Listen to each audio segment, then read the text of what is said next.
What's going on, guys? This is Greg Farley, aka Pegasus, and I'm live from Blackwell's Antiques, and we're here to break down the top 5 meta decks going forwards. Like, comment, subscribe, folks. Let's jump straight into it.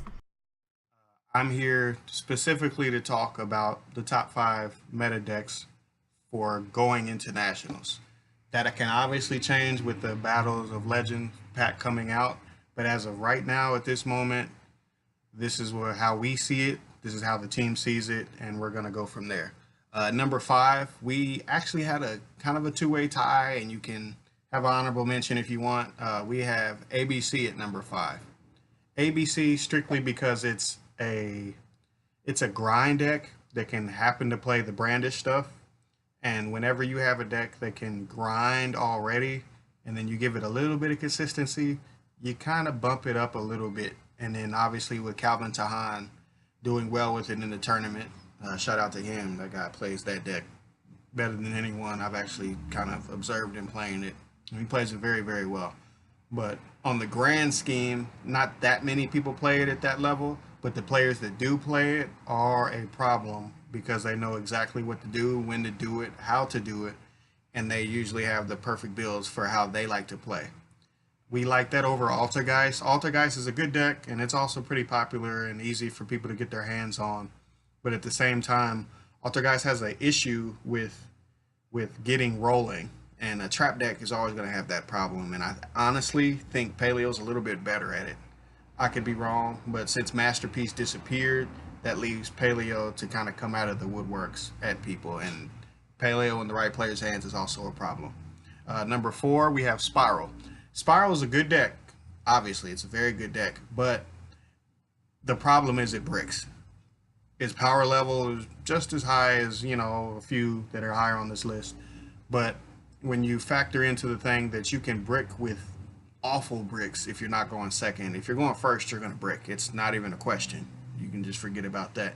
When you go second, you're still going to brick. And when the deck goes second and it's still bricking, that's a problem. That's the issue. But it's still, its power level is so high, and we all know, even with one quick fix, when it gets rolling, or a tough agent gets rolling, it's still a nightmare. The problem with Brandish that they have, the pure variant, is they're always going to call spell. The pure variant kind of has a weird matchup with Spiral because you're never going to call spell wrong. It's 20 something, the numbers. We're not going to get into the calculations, but you understand where I'm coming from. It's also kind of popular, but it's kind of dwindling off. At the highest level, it kind of dwindled off. And number 3, it's kind of a 2 and 3 are kind of a exchange. You can pick one over the other. At number 3, though, we have Goki. Goki is insane. It's extremely consistent, but it dies a horrible death to hand traps when it starts. If it's already going and they start to hand trap you, it doesn't really matter. That's why you have to have your hand trap ratios correct, because if they're not correct, you're going to be in some trouble. I'm just keeping it real with you. Its consistency level, it can go off with a board that you have to fight around and then have a hand loaded back behind it. And that's what Burning Abyss used to do. Burning Abyss used to put a board out here, made you deal with the traps, made you deal with the graveyard, and while you're dealing with all that, hey, I'm back here ready to go again.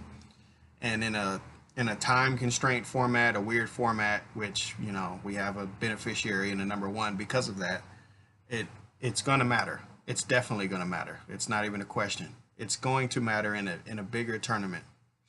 And number 2, I have Pure Sky Strikers. We have Pure Sky Strikers. Pure Sky Strikers for the simple fact that it's so resilient. Like, it's beyond resilient. It's fluid. It controls you.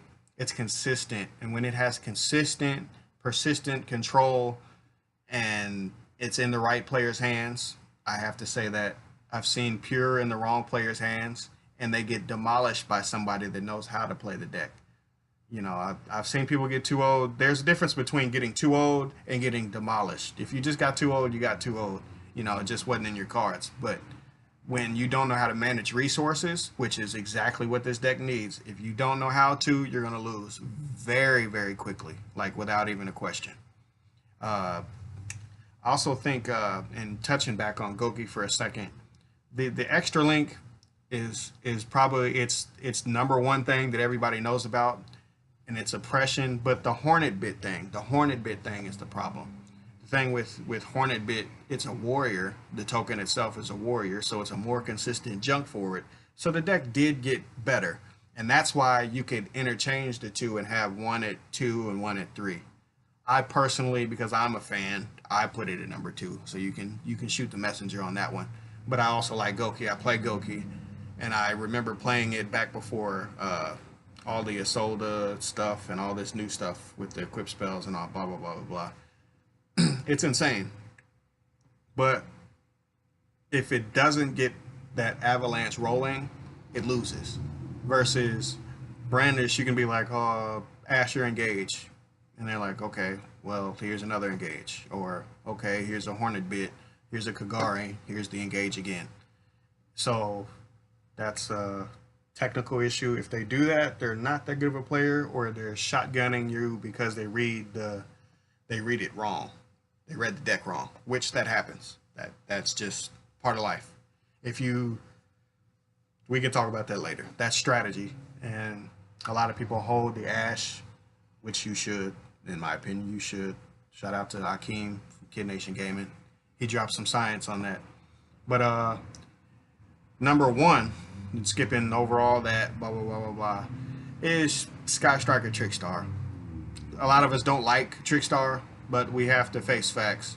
When you're in a competitive environment, you have to understand and treat fairly what the best deck is. And when a deck with the terraformings, the light stages to Candina, from Candina to the trap or the Lycris that you need, to the Droll combo, to the Hornet bit to set up that, to set up this, to set up that. Like, that's Necros. That's when Necros starts loading this up to do this, loading this up to do this. And they both mesh together so well. That's when you know that a deck is good, is when you can mesh two things and the deck gets better. The deck actually gets better. Because Sky Striker is insane, and you made it better. Trickstar is insane, you made it better. When you combine two decks, like, what's an awful combination? Like Madolche mixed with Volcanics. I actually tried that. Madolche and Volcanics. Like, yeah, that could work. Like, you could stop your opponent, and then in the old Link rules, before Link, excuse me, you could cascade somebody and then defend yourself. But in today's meta, like, that, it wouldn't ever survive because these decks are too fluid, too fast, too consistent. And consistency is what wins in this game. It always has been, it always will be, as long as tutoring and searching out of your deck is a thing. But yeah, that's the top 5. Clearly, just touching on Altergeist again. Altergeist is a good deck. It's a good deck. You know, with the new update on Hextia.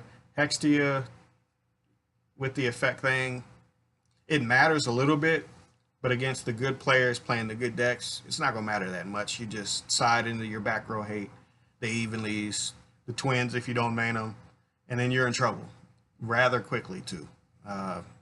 Anti-Spell isn't that good anymore. It's a good card, but if you open Hornet Bit, it doesn't matter. It becomes irrelevant at that point. And then you're getting into a grind game, and this is where the issue is. You don't want to grind with Sky Striker. They're going to beat you at that. So that's why Altergeist kind of slides off to the side, because what are you going to do with a deck that can grind and you anti-spell them? Okay, well, I'll wait.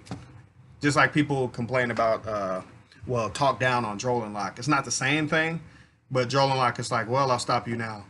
Okay, well, if you don't kill me, I'm just going to do the same thing I was going to do anyway.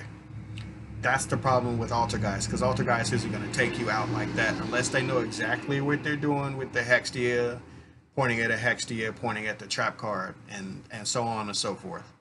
Or knowing when to bounce Multi-Faker, when to bounce Marionetter, and so on and so forth. So that's the team's top 5. If you disagree, drop something in the comments. If you like our list, subscribe. We also shout out to the clothing line. There's a website coming soon, It'll be the Wiseguys clothing line.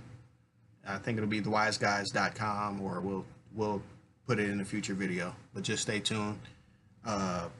Shout out to all the players from the Kansas City area and from the Wiseguys team especially.